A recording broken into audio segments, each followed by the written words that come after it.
La Russie a une autre histoire avec la guerre de l'information. En août 91, la vieille garde du KGB, que l'ancien lieutenant-colonel Vladimir Poutine vient à l'époque de quitter pour devenir conseiller aux affaires internationales du nouveau maire de Saint-Pétersbourg, veut restaurer le pouvoir du parti communiste en renversant Gorbatchev, qui est jugé trop ouvert, trop faiblard. À l'époque, le coup d'État, donc en août 91, est tout proche. Mais l'ingénieur qui a créé le tout premier réseau internet de Russie, qui s'appelle Relcom, utilise à ce moment-là la seule ligne téléphonique de l'Institut de recherche secret Kourtchatov de Moscou pour diffuser des informations indépendantes à l'étranger. Et ce simple homme, en demandant aux abonnés de Relcom de décrire tout simplement ce qu'ils voient par leur fenêtre, va permettre de très rapidement constater qu'en fait, les putschistes ne sont localisés qu'à Saint-Pétersbourg et qu'à Moscou, et que le pays ne se soulève pas contre Gorbatchev. À l'époque, cet ingénieur qui s'appelle Alexei Soldatov soutient un homme qui s'appelle Boris Eltsine. Et Boris Eltsine s'oppose physiquement au putsch. Et en 2 jours à peine, Alexei Soldatov et Boris Eltsine vont faire échouer la tentative de coup d'État. Comment ? C'est CNN qui va reprendre dans sa chaîne en continu les informations qu'Alexei Soldatov leur communiquait. Avec une seule ligne téléphonique, ils ont pu vaincre le KGB et transformer le pouvoir en Russie. Parce que Eltsine prend le pouvoir à ce moment-là et le réseau internet russe se développe très rapidement tout en restant en marge du cyberespace mondial, tandis que l'Institut Kourtchatov, qu'on appelle désormais le M9, concentre à lui seul la majorité à l'époque des connexions à Internet en URSS.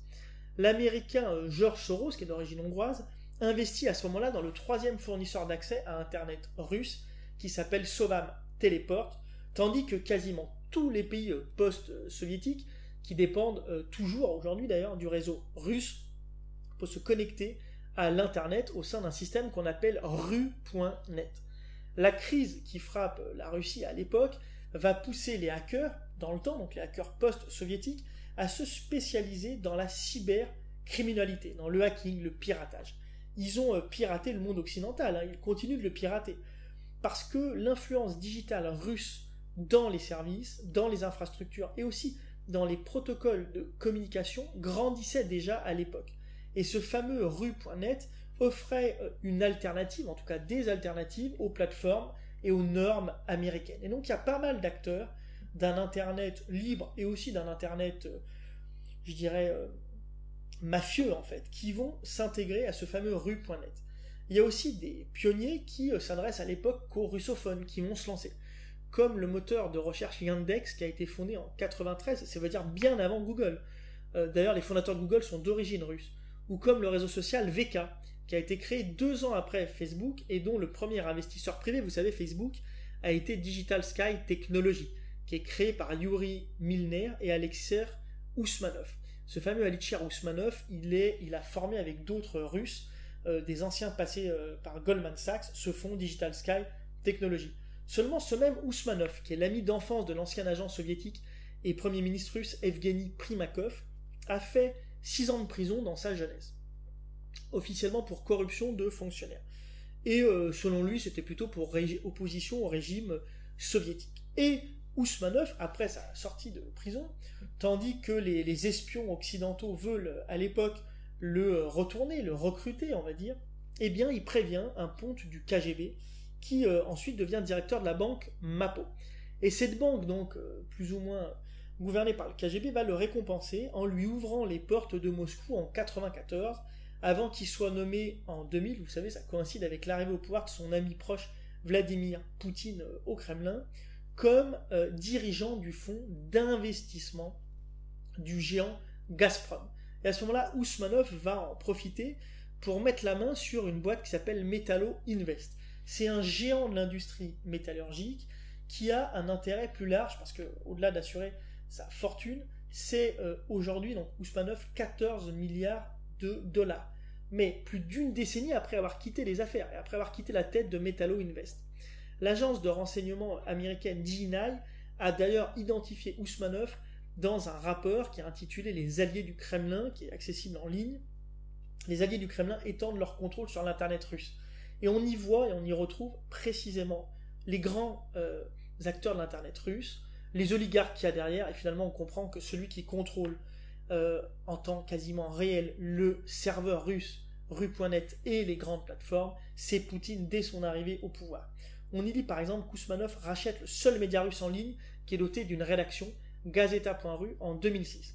2006, c'est l'année de l'assassinat d'Anna Politivskoya, et Anna Politivskoya, elle a été assassinée le jour de l'anniversaire de Vladimir Poutine. C'est un peu comme certains proches de Poutine qui rachètent les chaînes de télévision la même année. Et il fait avec le web exactement la même chose avant de s'attaquer Ousmanov à la Silicon Valley. Et en 2010, l'Open Source Center va publier un document de 17 pages que vous pouvez retrouver sur Internet et qui détaille par le menu toutes les participations croisées de ces oligarques. Ce qu'on comprend, c'est que quand l'information avait commencé à circuler, eh bien, sur la participation d'Ousmanov à Facebook, le fonds d'Ousmanov a revendu immédiatement pour 1,2 milliard d'actions de Facebook en juin 2009, c'est-à-dire 3 semaines après l'introduction en bourse de Facebook. Aujourd'hui, ces actions vaudraient 10 fois plus, elles vaudraient 12 milliards de dollars. Et les Russes ont d'ailleurs leur propre doctrine de la guerre informationnelle, différente des Chinois, différente des Américains. C'est la seule d'ailleurs à répondre, voire à dépasser régulièrement et pendant longtemps celle des Américains. Aux notions occidentales de cybersécurité ou de cyberdéfense, qui finalement mettent en avant les tuyaux, les contenants si vous voulez, les infrastructures, les terminaux, eh bien cette doctrine militaire russe préfère, elle, mettre en avant le contenu, c'est-à-dire celle de la sécurité et de la défense informationnelle. Et cette doctrine russe, eh bien, elle va associer aussi les contenants, bien sûr, les tuyaux, mais justement à ces contenus pour qualifier l'espace informationnel comme un terrain de conflictualité virtuelle.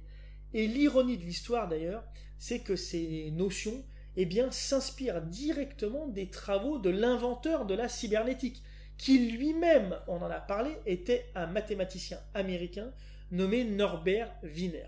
Et les Russes ont récupéré en fait cette pensée, parce que Wiener à l'époque avait envisagé l'utilisation combative de l'information dès les années 50.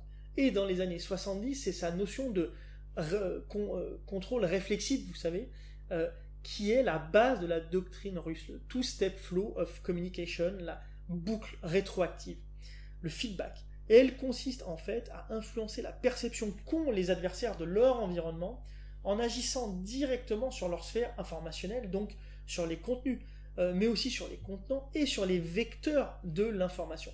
Pourquoi ? Dans un but précis, celui d'encourager l'adversaire à agir dans telle ou telle direction, mais aussi à créer une confusion, une panique qui va paralyser sa décision. Vous voyez où je veux en venir. Un décideur, s'il veut prendre de bonnes décisions, et d'ailleurs en prendre, doit lui-même contrôler son contenu et son contenant, les tuyaux et l'information. Et c'est absolument ce à quoi nous sommes tous les jours confrontés en tant que décideurs dans notre rapport quotidien à l'information. Mais à l'époque, durant la guerre froide, c'est un diplomate américain qui dirigeait le groupe de travail chargé de contrer l'effort de désinformation soviétique qui a classé ces mesures actives.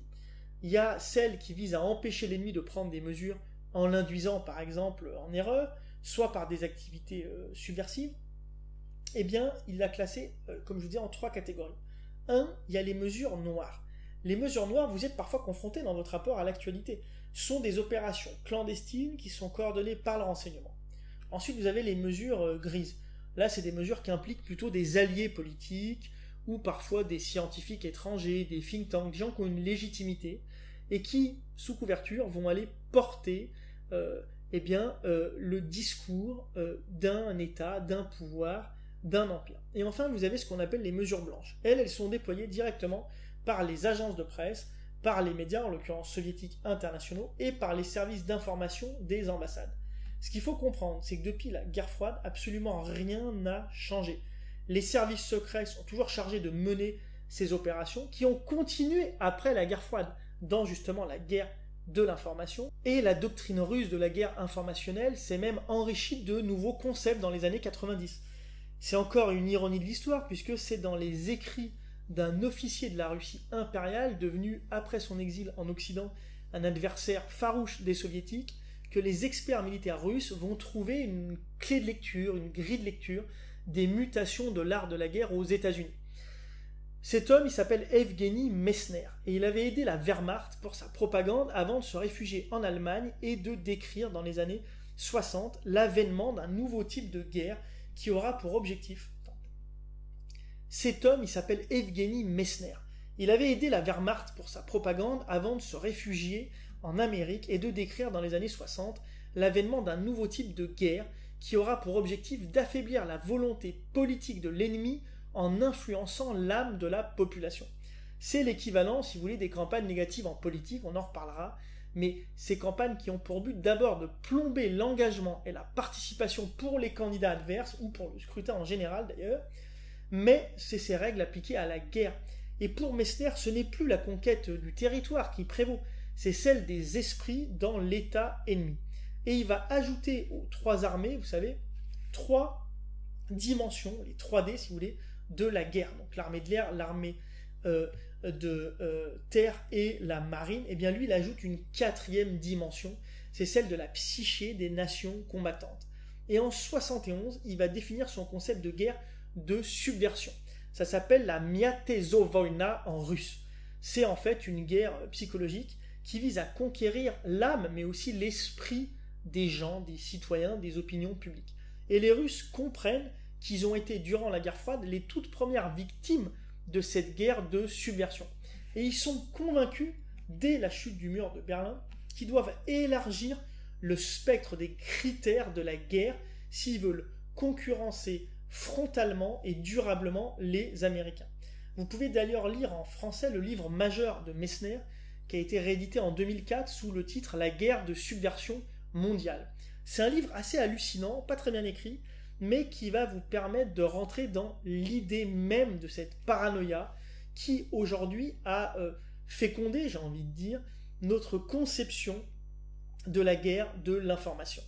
Il y a un ancien doyen de l'école des diplomates étrangers russes, qui a un vrai nid d'espion, qui est devenu à ce moment-là le principal théoricien russe de la guerre de l'information. Il s'appelle Igor Nikolaevitch Panarin. Et lui, il définit la guerre de l'information à l'époque comme un type de confrontation fondée sur le recours à des méthodes spéciales. C'est-à-dire pas des méthodes politiques, économiques, diplomatiques, économiques, les méthodes qu'on connaît, je dirais, mais des méthodes nouvelles qui visent à influencer l'environnement informationnel de l'ennemi tout en protégeant le sien. Il souligne d'ailleurs que les États-Unis demeurent depuis 1991 le principal ennemi de la Russie, un ennemi vital qui menace la survie même de la Russie, et il prône l'urgence d'élaborer une stratégie de défense psychologique pour prévenir ou pour neutraliser ce qu'il appelle les tentatives de contrôle de la psyché de la société russe. Quand vous entendez les discours de Poutine sur les homosexuels et l'idéologie woke, si vous voulez, c'est de ça dont il parle. Et cette doctrine informationnelle défensive, un peu paranoïaque, s'est exprimée très récemment lors de la marche sur Moscou du groupe Wagner, où de nombreux médias parlaient d'attaques informationnelles et d'attaques psychologiques des États-Unis contre le régime de Vladimir Poutine. Et la voix officielle, diplomatique des États-Unis, a même décidé de publier un communiqué officiel pour rejeter toute participation à l'action de Wagner et même pour démentir en avoir été informé avant son terme. Pour bien comprendre la force de frappe russe dans ce domaine, dans le domaine de l'information, de l'informatique et de la cyber, il faut comprendre que l'expérience du putsch manqué de 91 a poussé le KGB à mettre en place dès 1994 un dispositif assez unique, un dispositif puissant et exceptionnel d'interception des télécommunications numériques, que tous les opérateurs russes ont été contraints d'installer sur leur réseau et d'installer à leurs propres frais. Ce qui veut dire qu'en Russie, avant vous aviez à chaque coin de rue un informateur. Aujourd'hui c'est la technique, c'est la technologie qui permet aux Russes de connaître l'ensemble de ce qui se passe sur leur territoire. C'est un peu l'équivalent d'échelon dont on a parlé, mais pour les Russes. Et ils ont aussi créé leur propre NSA qui est intégré au FSB, le FSB qui a été dirigé entre juillet 98 et août 99 par un certain Vladimir Poutine. Il en avait profité pour étendre ce dispositif d'interception des télécommunications qui s'appelle SORM à l'ensemble de l'Internet russophone, et donc ce qu'il appelle l'étranger proche, c'est-à-dire les anciens pays soviétiques. Sitôt nommé président du gouvernement russe, Poutine a d'ailleurs réuni les entrepreneurs du net russe le 28 décembre 1999 pour tenter de les convaincre de transférer au gouvernement l'attribution des noms de domaine en .ru. À l'époque, il n'a pas obtenu gain de cause. Et Poutine a profité de la prise d'otage du théâtre de Moscou, revendiquée par un commando tchétchène sur Al Jazeera, pour faire adopter une loi qui restreint la liberté des médias dans toute la fédération de Russie.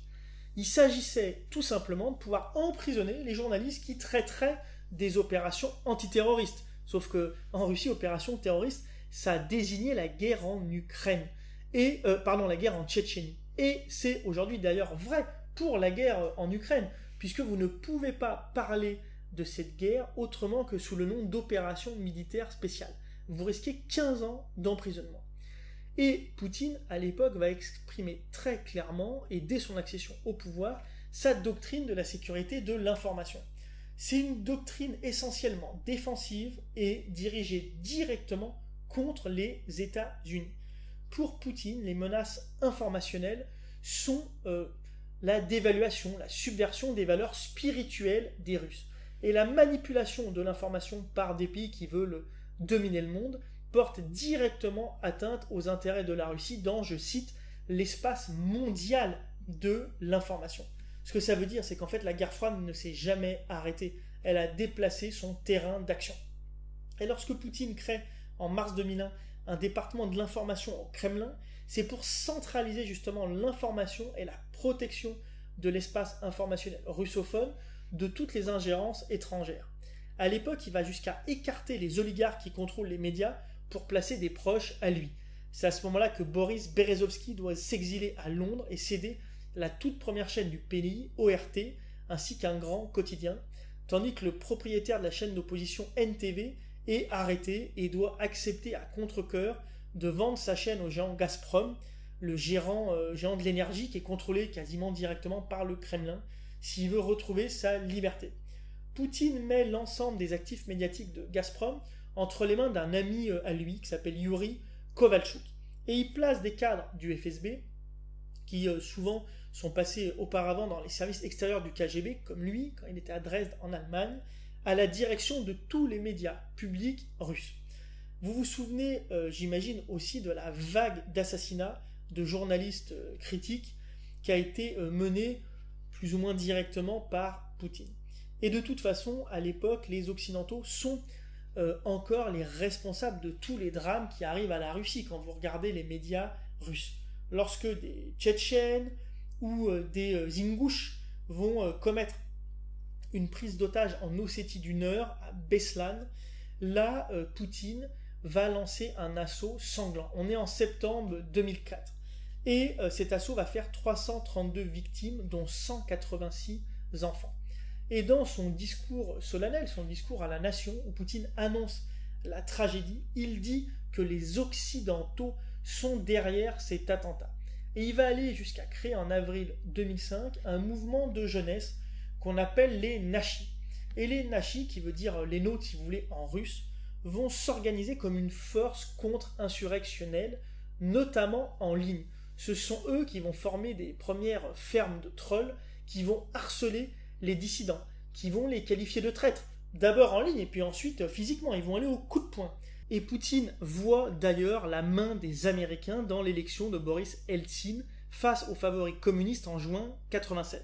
Vous vous rappelez peut-être de Clinton faisant campagne dans une large fou rire très très organisée avec son homologue russe et les institutions internationales, le FMI en tête, qui avaient décidé de sauver la Russie de la banqueroute. Il y a un excellent documentaire qui a été diffusé sur Arte et qui s'appelle 1996 Hold Up à Moscou. Et il raconte dans le détail avec ses opérateurs comment cette opération hautement stratégique a pu avoir lieu. Je vous en parle parce que c'est encore un des fondements du conflit entre les Russes et les Américains aujourd'hui et pour de très nombreuses années encore.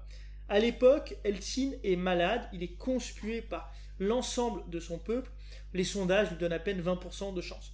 Son pays est ruiné et il est embourbé dans la guerre en Tchétchénie. Et la Russie à l'époque est gangrénée par la mafia, par le crime organisé. Ces fonctionnaires ne reçoivent leur salaire et leur retraite qu'avec plusieurs mois de retard, et le héros de la révolution démocratique de 91 est tout près de jeter l'éponge, parce qu'il veut au départ repousser le scrutin qui était prévu à l'été, ce qui donne le sentiment qu'il prend une orientation autoritaire. Et c'est là que va intervenir une alliance assez baroque, assez improbable, entre des oligarques moscovites, des partenaires occidentaux de Moscou et des figures du clan Eltsine. Ils ont un objectif commun. Eh bien, c'est que le favori de l'élection, le communiste Guedani Zyuganov, ne l'emporte pas. Parce que si Zyuganov l'emporte, ça va être la fin du tournant libéral tout juste amorcé par la toute jeune Russie, mais aussi la prison pour tous ces oligarques qui ont vécu du pouvoir d'Eltsine. Et surtout, ce sera probablement la guerre civile. Alors, à ce moment-là, des spin doctors, des consultants américains, payés par des fonds et par les télévisions des oligarques, vont réussir l'impossible en obtenant du clan Eltsine la promesse d'une nouvelle phase de privatisation, juteuse pour eux, encore plus juteuse que les précédentes qui en avaient fait des oligarques. Et cette campagne, elle est sans fin, parce que Eltsine doit cacher son infarctus et il se remet difficilement de la trahison d'une bonne partie de son clan qui était parti pensant qu'il avait absolument aucune chance. Et celui qui avait amené la démocratie en Russie a fini finalement par la corrompre. C'est d'ailleurs dans ce contexte que Poutine va s'engouffrer pour forcer Boris Eltsine à la démission en échange de la promesse, tenue d'ailleurs, de garantir la sécurité des membres, mais aussi des actifs du clan Eltsine, même après sa mort. Seulement l'ancien officier du KGB, qui est Poutine, va retenir les leçons de ce hold-up de 1996. D'abord, il va transformer ce qu'on appelle à l'époque la technologie politique en art, l'art de la dictature. Et il va prendre dès le début de son mandat, et pas à la fin, un tournant autoritaire. Le but de la politique de Poutine, et d'ailleurs de sa vie, sa mission est extrêmement claire, et il n'en a jamais changé depuis plus de 20 ans au pouvoir en Russie. Il veut restaurer le statut de grande puissance de la Russie, à l'époque de l'Empire soviétique, et pour cela, il veut que les États-Unis et leurs alliés respectent les intérêts de l'État et de la nation russe, c'est-à-dire, au-delà de leurs intérêts économiques, leur culture. Il se positionne, il s'impose comme le leader, entre guillemets, de la chrétienté ou des Blancs, de cette civilisation dans le monde. Et Poutine, il faut bien comprendre qu'il ne s'est jamais remis de la perte de vastes territoires, et, je le cite, de 25 millions de Russes laissés aux États post-soviétiques et aux régions qui avaient historiquement toujours appartenu à la Russie. Donc c'est ce qu'il appelle l'étranger proche. Ça va être plusieurs fois, à plusieurs reprises, la justification soit de sa participation dans des élections en mettant des faux nez pro-russes à la tête de ces pays, ou alors de l'invasion militaire de l'Ukraine en 2022. Seulement, Poutine, il tenait déjà ce discours il y a 30 ans, quand il travaillait pour le maire de Saint-Pétersbourg. Il n'a non plus pas accepté la chute de Milosevic en Serbie, la révolution georgienne du nationaliste pro-occidental Mikhail Saakashvili en 2004, qui d'ailleurs croupit toujours dans les geôles georgiennes depuis son retour d'exil en 2021. Mais le dossier le plus emblématique pour Poutine, et c'est aussi ce qui permet le momentum qu'on connaît actuellement, c'est l'Ukraine. Parce que la révolution orange, qui a été portée en décembre 2004 par un candidat pro-occidental qui s'appelle Viktor Yushchenko, aurait dû ne jamais exister aux yeux de Poutine. 3 mois avant l'élection, ce fameux Yushchenko était empoisonné à la dioxine pure. C'est une méthode des services russes, comme une signature si vous voulez. Et Poutine soutenait évidemment l'ancien président Viktor Yanukovych, qui venait d'être renversé en février 2004, après la confirmation de sa fraude électorale, et alors que la rue s'opposait à son virage ouvertement pro-Kremlin, pro-Poutine. Le politologue Ivan Krastev compare cet impact révolutionnaire au moment même où l'OTAN intègre plusieurs États post-communistes. Et il le compare, Krastev, à un 11 septembre de la Russie. C'est un électrochoc. Poutine, lui, voit évidemment ces révolutions de couleur comme la conséquence de l'ingérence américaine, et puisque tous les opposants ont été soutenus, tous sans exception, par le département d'État et par de grandes fondations, de grands mécènes américains, c'est difficile de le contredire. Par la suite, Yanukovych va devenir le leader de l'opposition en 2006. Il va parvenir à redevenir Premier ministre, notamment en étant soutenu par des médias pro-russes financés par des oligarques proches de Poutine, et même président lorsqu'il va battre Yulia Tymoshenko en 2010. Seulement, il va refuser, Yanukovych, de signer un accord d'association historique avec l'Union européenne en 2013, ce qui confirme sa position pro-russe et ce qui va pousser le Parlement ukrainien à le destituer de ses fonctions en 2014. À ce moment-là, il va trouver refuge en Russie, chez son voisin, à la fois pour échapper à des poursuites pour des meurtres de masse, mais aussi pour le détournement de 1,4 milliard d'euros. Et c'est pour ces motifs qu'il va être condamné par contumace en 2019 à 13 ans de prison pour haute trahison. Pourquoi ? Mais parce qu'il avait demandé à Poutine, juste après sa destitution, à ce que Poutine utilise l'armée russe pour reprendre le pouvoir en Ukraine. Il a demandé en fait l'invasion de l'Ukraine. Et lorsque cette invasion aura lieu plus tard, en 2022, et alors que tout le monde, Poutine le premier, prédisait une victoire éclair des forces russes, Poutine parlait de 3 jours, eh bien l'Union européenne va geler les avoirs de Yanukovych en l'accusant de nouveau de faire partie d'une opération spéciale russe qui a pour but de l'installer, lui, Yanukovych, en remplacement du président Zelensky, fort bien élu, quelques années plus tôt. En juin 2005, Poutine avait suivi le succès d'Al Jazeera en lançant sa propre chaîne anglophone qui s'appelle Russia Today, qui sera en 2009 rebaptisée simplement RT. Cette agence, elle dépend officiellement de l'agence de presse RIA Novosti, qui est dirigée par son ancien ministre de la presse qui s'appelle Mikhail Lessine.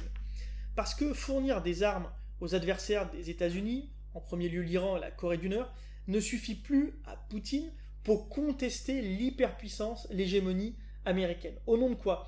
Au nom déjà de la multipolarité qui avait été le lot du monde sous la guerre froide. Et pour ça, il doit se réapproprier, comme les Chinois d'ailleurs l'ont fait, cette notion de soft power. Le pouvoir doux en Russie, la force douce, ça se dit la Myakaya Sila. Et ça, c'est la théorie d'une diplomatie publique néo-soviétique, on va dire, qui va trouver son visage en la personne d'une jeune femme qui s'appelle Margarita Simonyan. Elle est née dans une famille pauvre d'origine arménienne à Krasnodar. Elle a étudié dans un lycée américain grâce à un programme, ce qui est un peu l'ironie de l'histoire comme souvent, de bourse, qui a été conçu en 1992 par le département d'État américain, juste après la fin de l'URSS. Ensuite, elle a étudié le journalisme, elle a obtenu plusieurs prix pour des reportages remarqués, notamment au moment de la guerre en Tchétchénie, et elle va rejoindre en 2002 le pool de journalistes qui sont accrédités au Kremlin pour une chaîne qui est à l'époque une des principales chaînes russes qui s'appelle RTR. Et à ce moment-là, Poutine la remarque parce qu'elle est charmante, parce qu'elle a un caractère, et il va lui offrir des fleurs en direct pour ses 25 ans. Quelques jours plus tard, elle est nommée à la tête de RT.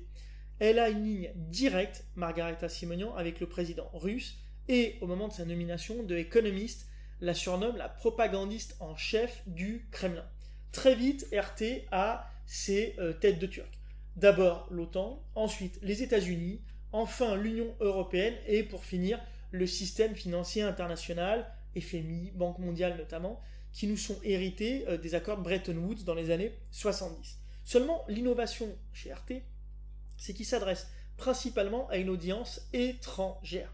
Dès 2007, RT va inaugurer une chaîne arabophone pour capitaliser sur l'hostilité d'une partie des populations du monde arabe envers les États-Unis, envers les Américains et leurs alliés, tout en proposant une vision alternative à ce que fait déjà Al Jazeera. Et dès 2007, une année où le Time va nommer Poutine personnalité de l'année, eh bien le président de la Fédération de Russie affiche très clairement son projet lors d'un discours à la Munich Security Conference, qui est un peu le grand raout des sujets de renseignement et de défense. C'est la même tribune d'ailleurs où Volodymyr Zelensky, le président ukrainien, va enjoindre l'OTAN, les Américains et leurs alliés en février 2022 à imposer des sanctions aux Russes parce qu'il était à partir de là certain d'une invasion imminente de la Russie, une invasion qui aura lieu 5 jours après son discours à Munich. Mais 15 ans plus tôt, à la même tribune, Poutine présente sa vision d'un nouvel ordre international qui repose sur des nations souveraines, c'est-à-dire pour lui des nations émancipées de l'ordre unipolaire de l'empire en fait américain. Et à l'origine, c'est pour lui cet ordre unipolaire, cette hégémonie américaine, qui est la cause de la plus grande tragédie du XXe siècle, à savoir la fin de l'URSS. Pour Poutine, ce n'est pas la Seconde Guerre mondiale, voire même la Première ou même la Shoah, la grande tragédie du XXe siècle. C'est la chute de l'URSS. Et pour parvenir à ses fins, il doit d'abord encourager des pays qui sont membres de l'Union européenne à prendre peu à peu, de manière d'abord subtile et puis un peu plus voyante, leur distance vis-à-vis des Américains et vis-à-vis de l'OTAN. Vous vous rappelez que, par exemple, la France, sous la présidence de Sarkozy, avait pris largement ses distances avec l'OTAN. Et Poutine établit à l'époque, avec tous ses homologues européens, des rapports de force très brutaux, qui dépassent largement sa propre capacité économique ou militaire, pour être dans l'interpersonnel un homme fort, un mâle alpha, qui va les écraser. Et il avoue, Poutine, dès le départ, qu'il n'y a pour lui que 3 moyens d'agir sur les hommes. Le chantage, la vodka, mais surtout la menace d'assassinat. On raconte une anecdote drôle, mais qu'en dit long, c'est que quand la chancelière Merkel avait annoncé qu'elle avait la phobie des chiens, les services de renseignement russes l'avaient dit à Poutine, qui a lancé son labrador aux trousses de Merkel, et quand Sarkozy lui parlait des droits de l'homme, il lui a dit les yeux dans les yeux, si vous continuez de la sorte, je vous écrase. Mais si vous changez de ton, je fais de vous le roi de l'Europe. Et c'est après cette entrevue que Sarkozy, vous vous rappelez peut-être, avait tenu une conférence de presse où il apparaissait comme absolument saoul, bourré, alors qu'en fait il n'a jamais bu une goutte d'alcool. La réalité, c'est qu'il n'était pas bourré de vodka, il était bourré de promesses. Et le président Hollande m'a raconté un jour sa première rencontre avec Poutine. On est à l'époque en plein conflit avec la Géorgie.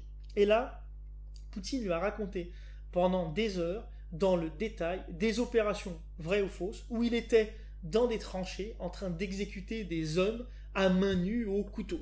Et Poutine applique d'ailleurs à tous les chefs d'État une vieille tradition bolchevique de l'humiliation des diplomates étrangers pour pouvoir d'abord étaler devant ses citoyens russes et plus soviétiques sa propre capacité à insulter impunément les représentants de peuples qui sont jugés plus puissants, qui sont jugés forts. Ce procédé de propagande n'est pas seulement à usage interne, parce qu'il va aussi le reproduire assez régulièrement en humiliant des oligarques, des ministres ou des hauts gradés de l'armée en direct à la télévision lors de réunions qui sont mises en scène et qui sont retransmises sur des télévisions publiques ou privées. En août 2008, la ligne éditoriale de RT va changer radicalement parce que la guerre entre les Russes et les Géorgiens en Ossétie du Sud va lui donner l'occasion de porter son message à l'international. Et puisque les Américains soutiennent très ouvertement Saakashvili, RT va l'accuser, lui, le président géorgien, de commettre un génocide. Et Margarita Simonian va admettre plus tard qu'elle a mené à ce moment-là une guerre de l'information contre le monde occidental dans son ensemble, tandis que l'armée n'avait finalement qu'à se battre contre la Géorgie sur le terrain. Et à mesure que la crise économique de 2008 va frapper très très durement la Russie, crise, je vous rassure, qu'en Russie on considère comme une crise américaine, la propagande va se concentrer sur une vision très noircie du monde occidental, notamment des Européens qui ont été à l'époque incapables de se mettre d'accord, comme souvent, ce qui a importé en Europe très fortement la crise économique qui a suivi la crise financière. Comment RT présente le monde occidental et l'Europe en particulier ? Comme un monde décadent, corrompu, et l'ensemble de ces communications, de ces reportages, va être relayé à l'étranger par des agences de relations publiques occidentales, pour la plupart anglo-saxonnes et même plus précisément américaines, à Washington, dont une dont on a déjà parlé, qui est celle de Roger Stone et de Paul Manafort, qui ensuite vont être indispensables à la campagne de Donald Trump, et qui vont se partager entre 2000 et 2016 l'ensemble de ces entreprises servant au Kremlin plus de 115 millions de dollars de contrats de relations publiques. Cette guerre de l'information qui est menée par la Russie, c'est d'abord une guerre psychologique. Et dès 2010, Poutine va transformer sa doctrine informationnelle pour la rendre encore plus offensive. Les techniques de la guerre de l'information sont désormais nombreuses et variées. Vous avez la désinformation, grande spécialité russe, on en reparlera. Vous avez la manipulation, la propagande, mais aussi le lobbying, le contrôle des crises et bien sûr la matière première, la grammaire première de la vie politique, le chantage. Le ministère des Affaires étrangères russe est dirigée depuis 20 ans, depuis 2004, par l'ancien représentant permanent de la Russie au Conseil de sécurité de l'ONU pendant 10 ans auparavant, qui s'appelle Sergueï Lavrov. Et il publie à ce moment-là un texte de doctrine dans lequel il va définir l'information comme l'outil privilégié de son action diplomatique et, on le comprendra très vite, l'action militaire russe. RT est toujours d'ailleurs aux avant-postes de la guerre de l'information russe contre l'Occident et continue de jeter systématiquement, quotidiennement, le discrédit sur la puissance américaine et sur leurs alliés en dénonçant à la fois leur politique extérieure mais aussi leur politique intérieure en s'appuyant sur les lignes de fracture internes aux grandes démocraties occidentales. La ligne éditoriale de RT se veut alternative, le fameux fait alternatif, et ce qu'elle promet, c'est de proposer aux populations, aux citoyens du monde entier, du monde en l'occurrence occidental, une autre perspective sur les événements mondiaux, mais aussi sur les événements qui les concernent. Son slogan, c'est « Question more ». Et ça sous-entend qu'en fait, RT et les Russes questionneraient davantage le monde, les faits, la réalité, la vérité, pour offrir aux citoyens une seconde opinion, comme la campagne de pub qu'a lancée RT. En fait, il reprenait l'image de Colin Powell, qui brandissait au Conseil de sécurité de l'ONU en 2003 une fiole de supposé anthrax, pour essayer d'emporter le soutien des pays du Conseil de sécurité de l'ONU à une attaque en Irak. Et bien RT va, dans cette image, donner l'ensemble de son message. 1. On rejette les néocons, les néoconservateurs américains. C'est le courant de pensée qui domine aujourd'hui quand même chez les républicains. Et 2. On considère, nous, les Russes, que les États-Unis sont une menace existentielle pour nous et pas l'inverse. Parce que, finalement, les Américains justifiaient l'exercice de leur puissance, qu'elle soit hard ou soft power réunie, conjuguée, comme un moyen de promouvoir la démocratie dans le monde, de promouvoir les droits de l'homme dans des régions, dans des pays, dans des dictatures. Et RT va profiter de la situation politique en Amérique pour promouvoir par exemple Ron Paul, qui est un élu républicain du Texas qui s'oppose à l'interventionnisme américain et tout ce qu'on appelle le courant réaliste au sein du parti républicain. D'abord en les finançant et surtout en leur donnant la parole, un espace de parole sur RT. La chaîne russe va aussi s'appuyer sur des lanceurs d'alerte. C'est par exemple elle qui va offrir à Julian Assange, le patron de Wikileaks, une émission en 12 épisodes qu'il présente en 2012 avec comme premier invité, ça ne s'invente pas, le chef du Hezbollah. C'est l'organisation islamiste chiite libanaise rattachée à l'Iran et qui va exploiter partout dans le monde la haine de l'Occident en ayant recours justement à cette rhétorique anti-impérialiste et post-coloniale qu'il partage avec son allié russe. Et lorsque l'Union européenne va lancer, en partenariat avec 6 États d'Europe orientale et du Caucase du Sud, dont la Géorgie et l'Ukraine d'ailleurs, son initiative, le Kremlin va riposter en accentuant encore plus son offensive informationnelle en Europe et particulièrement dans ce fameux étranger proche. C'est ce qui va permettre, on l'a dit, de faire élire Yanukovych à la présidence de l'Ukraine en 2010 et de préparer en fait la prise en main de 2014. Parce que Poutine a compris depuis longtemps, depuis avant même son arrivée au Kremlin, que le champ de bataille est désormais numérique.